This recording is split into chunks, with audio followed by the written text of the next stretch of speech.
बिस्मिल्लाहिर्रहमानिर्रहीम। अस्सलाम वालेकुम to all my dear students. Welcome to commerce world by sir फर्रुखद्दीन।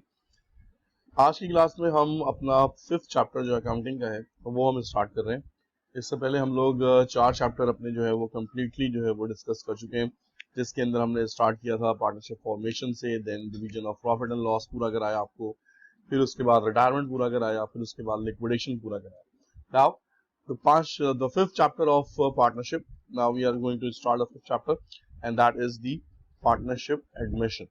तो एडमिशन क्या होता है और किस तरह से हम इसको सॉल्व करते हैं, एक और बड़ा आसान सा बहुत सिंपल सा चैप्टर है, और इसमें एडमिशन से सेक्शन बी में और सेक्शन सी में लाजमी जो है वो क्वेश्चंस जो है वो आते हैं आपके बोर्ड एग्जाम में। तो पार्टनरशिप एडमिशन को बहुत अच्छी तरह से जो है वो आपने करना है, और बहुत ही आसान सा बहुत सिंपल सा चैप्टर है। तो अगर आपको रिटायरमेंट आती है तो एडमिशन सीखने में कोई मसला नहीं होगा। रिटायरमेंट में हम किसी बिजनेस के अंदर से किसी पार्टनर को रिटायर कर रहे होते हैं, और यहाँ पर उसका अपोजिट कर रहे होते हैं कि बिजनेस के अंदर किसी एक पार्टनर को लेकर आ रहे होते हैं। रिटायरमेंट में हमने इन्वेस्टमेंट वापस करनी होती है, और यहाँ पर हमने इन्वेस्टमेंट को करवाना होता है पार्टनर से, ताकि वो बिजनेस में आ सके। तो जनाब शुरू करते हैं पार्टनरशिप का पहला lesson, that is for equal investment method. थोड़ा सा इंट्रोडक्शन कर लेते हैं कि पार्टनरशिप एडमिशन होता क्या है। If the existing partner of business realize the possibility of business growth and need further investment to explore new ventures, but facing difficulties to invest his or her own money due to lack of financial resources, ठीक है जी। अगर business में ऐसा लग रहा है कि जनाब कि बिजनेस जो है वो एक्सपेंड हो सकता है, बिजनेस के पास नई अपॉर्चुनिटीज हैं, न्यू कस्टमर्स हैं, न्यू क्लाइंट्स हैं, अच्छे ऑर्डर हैं, बट प्रॉब्लम ये है कि पैसा नहीं है। नई मशीनें चाहिए लेकिन पैसा नहीं है, नए कस्टमर्स, नया हमें एक बिल्डिंग चाहिए, पैसा नहीं है, और अपना पैसा जो उनके पास है वो सारा का सारा बिजनेस में लगा चुके हैं। तो इनके लिए एक ऑप्शन ये हो सकता है, in order to attract new finance in business the partners have only 2 choices. सिर्फ 2 चॉइसेस है पैसा लाने के लिए। आइदर ऑब्टेन अ लोन, या तो आप लोन उठाइए मार्केट से, बैंक से, और invite other person to invest in business and become the new partner in business, ठीक है जी। और या फिर ये है कि जो आपके पास पार्टनर्स में है, आपके पास एक नया पार्टनर लेकर आए, उस नए पार्टनर को इनवाइट करें ताकि वो आपके बिजनेस में इनविटेशन को ले और फिर वो आपके बिजनेस में आके इन्वेस्ट करे। The partner will share profit and loss in the new agreed ratio, ठीक है। अब जो पुरानी पार्टनरशिप डीड थी वो डिसॉल्व हो जाएगी, अब जो नई डीड बनेगी उसके हिसाब से फिर जो पार्टनर आएगा वो तमाम के तमाम प्रॉफिट एंड लॉस जो है वो शेयर करेगा। Few reasons for admission of a new partner: expanding business and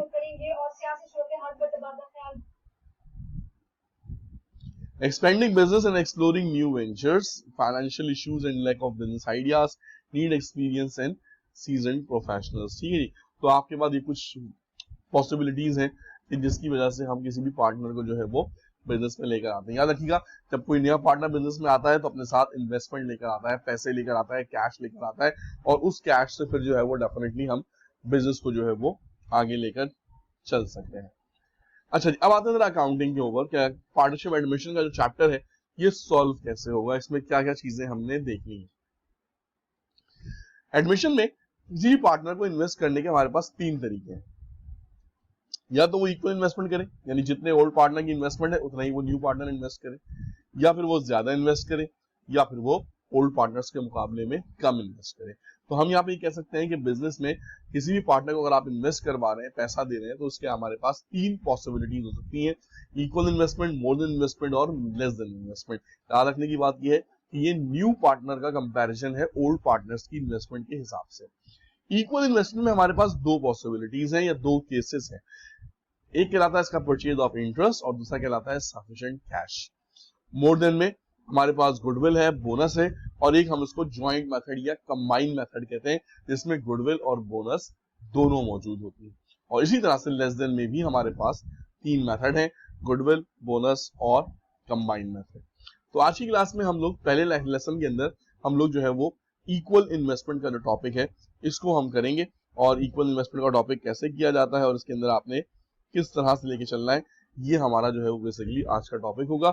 और फिर इंशाल्लाह डेली बेसिस के ऊपर इसको जो है वो हम बिल्डअप करेंगे, और आपको मैं इंशाल्लाह 11 से 12 लेसन के अंदर अंदर ये चैप्टर जो है वो कंप्लीट 5 इयर्स की प्रैक्टिस के साथ करवा दूंगा। तो जनाब शुरू करते हैं एक छोटी सी एग्जांपल, एक क्वेश्चन के साथ। Ahmed and Basit were partners in a firm with capital of 1 lakh and 150, sharing profit and loss in the ratio of their capital. On January 1, 2016, they decided to admit Danish as a new partner. ठीक है जी, सवाल कुछ आपको ऐसे ही given होगा, दो partners या तीन पार्टनर्स होंगे, उनका अपना कैपिटल होगा, उनका अपना शेयरिंग रेशियो होगा, और फिर वहां पर वो एक नया पार्टनर जो है वो लेकर आ रहे हैं यहाँ पर, जैसे उन्होंने कहा यहाँ पर आपके पास दानिश एक नया पार्टनर आ रहा है। अब आपसे कह रहे हैं रिक्वायर्ड में record admission of Danish under each of the cases separately.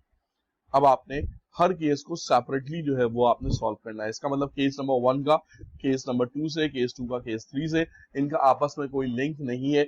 Each and every case is a separate case. अब जब केस नंबर 1 पढ़िए, कह रहे हैं जनाब Danish purchase half interest of Ahmad. Danish ने अहमद का हाफ इंटरेस्ट परचेज कर लिया। अब आपने यहाँ पे सोचना है जनाब कि जब इंटरेस्ट परचेज हो रहा है तो किसका हो रहा है? अहमद का इंटरेस्ट परचेज हो रहा है। अहमद की इन्वेस्टमेंट कितनी है? अहमद की इन्वेस्टमेंट है 1 लाख। 1 लाख का हाफ हो जाता है जनाब 50,000, यानी जो 50,000 का कैपिटल पहले अहमद के पास था, अब वो दानिश ने अपने पास ले लिया है, परचेज कर लिया है। तो अगर आपसे मैं सवाल पूछूं कि बताइए बिजनेस में किसका कैपिटल बढ़ रहा है, किसका कैपिटल कम हो रहा है, तो आपका आंसर होगा कि जनाब अहमद अपना कैपिटल क्योंकि बेच रहा है तो अहमद का कैपिटल कम हो जाएगा, और दानिश क्योंकि कैपिटल परचेज कर रहा है तो दानिश का कैपिटल बढ़ जाएगा। तो इसका मतलब ये हुआ कि अगर हम rules for debit and credit पे जाएं तो जिसका कैपिटल कम होता है उस कैपिटल को हम डेबिट करते हैं, जब कैपिटल कम होता है तो डेबिट किया जाता है, और अगर कैपिटल बढ़ता है तो वो क्रेडिट किया जाता है। इट मींस दैट अगर हम यहाँ पर ये बात करें कि इस बिजनेस के अंदर अहमद का कैपिटल डेबिट हो रहा है इस वक्त, और दानिश का कैपिटल क्रेडिट हो रहा है। अब एक चीज उन्होंने और दी, उन्होंने कहा जनाब कि ये जो ट्रांजैक्शन हुई है ये 60,000 में हुई है, यानी कि इसका जो 50,000 का कैपिटल था वो 60,000 में जो है वो खरीदा गया। अब मैं आपसे एक सवाल पूछता हूँ कि जनाब ये एंट्री, आपने एंट्री तो बना ली, capital of Ahmad debit, capital of Danish credit. अब सवाल दूसरा कि अमाउंट क्या रिकॉर्ड करें, क्या हम 50,000 रिकॉर्ड करें या हम 60,000 रिकॉर्ड करें? तो यह बात याद रखिएगा कि हम अकाउंटिंग बिजनेस के लिए करते हैं। बिजनेस में अहमद का कैपिटल था 1 लाख, जो कि हाफ अब चला गया है दानिश के पास, तो 50,000 का कैपिटल एक्सचेंज हुआ है, 50,000 का कैपिटल चेंज हुआ है from one party to another party. अब वो कैपिटल उसने कितने में खरीदा और कितने में बेचा, इससे हमारा कोई लेना देना नहीं है। ये उनके आपस के पर्सनल डीलिंग है कि वो 50,000 कैपिटल 60,000 में खरीदे या 6,000 में खरीदे, वो आपस में डिसाइड कर लिया उन लोगों ने कि उनके दरमियान क्या ट्रांजैक्शन हुई है। बिजनेस में ट्रांजैक्शन ये हुई है कि जो पहले 1 लाख का कैपिटल अहमद का था अब वो दानिश का हो चुका है। तो अगर आप यहाँ पर एंट्री बनाएंगे तो एंट्री बड़ी सिंपल सी है जनाब, capital of Ahmad debit by 50,000 and capital of Danish credit by 50,000। Direction दे देंगे to record admission of Danish. Now next चलते हैं, Danish invested sufficient cash for 1/5 interest. अब यहाँ पर उन्होंने आपके लिए बड़ा इंपॉर्टेंट सवाल दिया, उन्होंने यहाँ पे सवाल कई दफा एग्जाम में आता है कि जनाब सफिशिएंट कैश, सफिशिएंट कैश का मतलब होता है इक्वल कैश, कि दानिश ने उतना ही कैश इन्वेस्ट किया जितना कि बाकी पार्टनर्स का था, और इसका जो शेयर है वो है 1/5, यानी कि 5वें हिस्से के लिए। टोटल बिजनेस के 5 हिस्से हुए, 5वां हिस्सा दानिश के पास है और बाकी जो 4 हिस्से हैं वो अहमद और बासित के पास है। अब आप सुनिएगा मेरी बात कि एक हिस्सा जो 5वां हिस्सा है वो दानिश के पास है और जो बाकी के 4 हिस्से हैं वो अहमद और बासित के पास है। अगर मैं आपसे कहूं कि जनाब इन दोनों के कैपिटल क्या है तो आप कहेंगे जनाब 1 लाख और 150।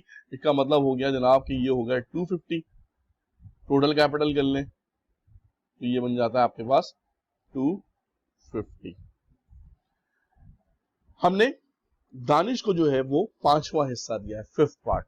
तो अगर दानिश के पास 5वां हिस्सा है तो इनके पास 4 हिस्से होंगे। तो अगर मैं आपसे कहूंगा इसका एक हिस्सा कितने का है तो आप इसको डिवाइड कर लेंगे, 2,50,000 को डिवाइड कर लेंगे 4 से तो ये बनता है 62,500, और यही हिस्सा जो है वो दानिश ने इन्वेस्ट किया, जो है 5वां हिस्सा है। अगर 4 हिस्से 62,500 के हैं तो 5वां हिस्सा भी 62,500 का होगा। अब हमने ये इन्वेस्टमेंट जो है वो फाइंड आउट करनी है एक कंप्यूटेशन के थ्रू। कैसे करते हैं आइए आपको सिखाते हैं। ध्यान में रखिएगा कि 1/5 हमने दानिश को दिया है, अगर 1/5 दानिश के पास है तो ओल्ड पार्टनर्स के पास जो है वो 4/5 होगा। अब मैंने इसको कैसे सॉल्व किया, हमने कहा जनाब share offer to Danish that is 1/5। जब दानिश का शेयर 1/5 है तो ओल्ड पार्टनर्स का जो शेयर होगा वो होगा 4/5, और 4/5 के लिए जो इसकी इन्वेस्टमेंट है ओल्ड पार्टनर्स की वो है 2,50,000। अब यहाँ पर हम एक मैथमेटिक्स का कॉन्सेप्ट लगाएंगे कि अगर हमें किसी भी चीज का टोटल फ्रैक्शन से अगर हमें टोटल मालूम करना हो कि अगर फ्रैक्शन जो कि 4/5 है वो अगर 250 के बराबर है, 2,50,000 के बराबर है, तो टोटल किसके बराबर होगा? तो हम इसको रेसिप्रोकल कर लेते हैं। 4/5 का रेसिप्रोकल हो जाता है 5/4। ये क्या करता है कि जो फ्रैक्शन होती है उसको होल में कन्वर्ट कर देता है। अगर आप जो है वो सम करके टोटल वैल्यू निकालना चाहे तो हमने क्या किया जनाब, total capital of the firm that is 4/5 था, तो हमने इसका रेसिप्रोकल कर लिया दैट इज 5/4, और फिर हमने 250 से इसको जो है वो मल्टीप्लाई कर दिया, तो यू विल गेट 3,12,500। यानी कि इसका मतलब ये हुआ कि दानिश की इन्वेस्टमेंट के बाद जो कैपिटल हो जाएगा फर्म का वो हो जाएगा 3,12,500। अब हमने दानिश की इन्वेस्टमेंट फाइंड आउट करनी है, तो जनाब 3,12,500 में से 2.5 लाख तो ओल्ड पार्टनर्स पहले ही इन्वेस्ट कर चुके हैं, तो अगर हम इसको इसमें से लेस कर दें तो हमें दानिश की इन्वेस्टमेंट पता चल जाएगी 1/5 शेयर के लिए। तो जब हमने इसको लेस किया, investment required by Danish that is 62,500, और ये चीज मैंने आपको पिछले जो आपका स्लाइड थी उसमें भी आपको कैलकुलेट करके ही बताई थी कि किस तरीके से आप इसको बड़ी आसानी से फाइंड आउट कर सकते हैं। दैट इज 62,500 इसकी इन्वेस्टमेंट आ गई। अब आपने इसकी एंट्री बनानी है, एंट्री अपनी वही इन्वेस्टमेंट की पुरानी वाली, cash debit and capital of Danish credit to record admission of Danish. ये आ गया आपके पास इसका टोटल आंसर। अब आपने जनाब करना क्या है, आपने सॉल्व करना है केस नंबर 3 और केस नंबर 4। केस नंबर 3 जो है वो इसका that is Danish purchase 30% interest of Ahmad and 40% interest of Basit by paying them ₹10,000 and ₹20,000 respectively. इसी तरह से case number 4, Danish invested sufficient cash for 3/5 interest। याद रखिएगा 3/5 इसके पास है, 5 में से 3, तो ओल्ड पार्टनर्स के पास होंगे 2/5 यानी 2/5। 2/5 का रेसिप्रोकल हो जाएगा 5/2। तो उस तरीके से आपने जैसे अभी मैंने कराया बिल्कुल इसको आप ऐसे करके आंसर जो है वो कमेंट्स में शेयर करिएगा, तो मैं आपको फिर इसकी चीजों को मैं मजीद गाइड कर दूंगा। इसके साथ साथ एक सवाल और आप करेंगे होमवर्क के लिए। Jalil purchase 1/4 interest of Karim for cash ₹80,000 and land ₹3 lakh, और Jalil invest sufficient cash and gets 1/5 interest in the firm.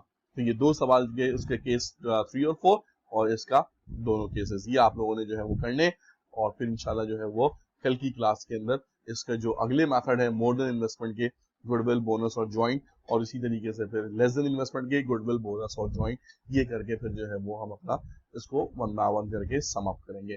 तो that will be the end of the lesson number 1। I hope कि आप लोगों को आज की क्लास समझ में आ गई होगी। Keep watching commerce world by sir Farooq Adeel. आज 1 मार्च हो गई है, so we are just I guess 3 months away. March April में 15 जून जो है वो डेट आई हुई हमारे पास इंटर कॉमर्स की, तो मेरी पूरी कोशिश होगी कि इंशाल्लाह 15 जून से पहले पहले आपको कंप्लीट सिलेबस जो है वो आप लोगों का जो है वो करवा दूं। बस आप लोगों से एक रिक्वेस्ट ये है कि इस एफर्ट को जो है वो आप लोगों ने जो है वो पहुंचाना है स्टूडेंट्स तक, क्योंकि डेफिनेटली इतनी मेहनत करने के बाद, इतनी चीज़ों को स्टडी के बाद, ये चीज़ बड़ी इंपॉर्टेंट है कि कराची में जहाँ जहाँ पे लोग कोचिंग अफोर्ड नहीं कर सकते हैं, कॉलेज अफोर्ड नहीं कर सकते हैं, या फिर वो कहीं सुबह जॉब करते हैं और अपना खुद से सेल्फ स्टडी करना चाहते हैं, तो ये बेसिकली एक सदका जारी आपके लिए भी होगा, मेरे लिए भी होगा, और मेरी यही ख्वाहिश है कि ये जो लेक्चर्स हैं मैं आपसे ना सब्सक्राइब कहता हूँ, ना मुझे जो है वो लाइक्स चाहिए, ना मुझे जो है वो किसी तरह का वॉच टाइम आवर्स चाहिए। ये मैं सिर्फ अपनी सेटिस्फैक्शन के लिए काम कर रहा हूँ कि जिंदगी भर जो है वो ये चीज़ उनके लिए हो जाए। तो thank you very much, keep watching commerce world by sir Farooq Adeel. Take care, अल्लाह हाफिज।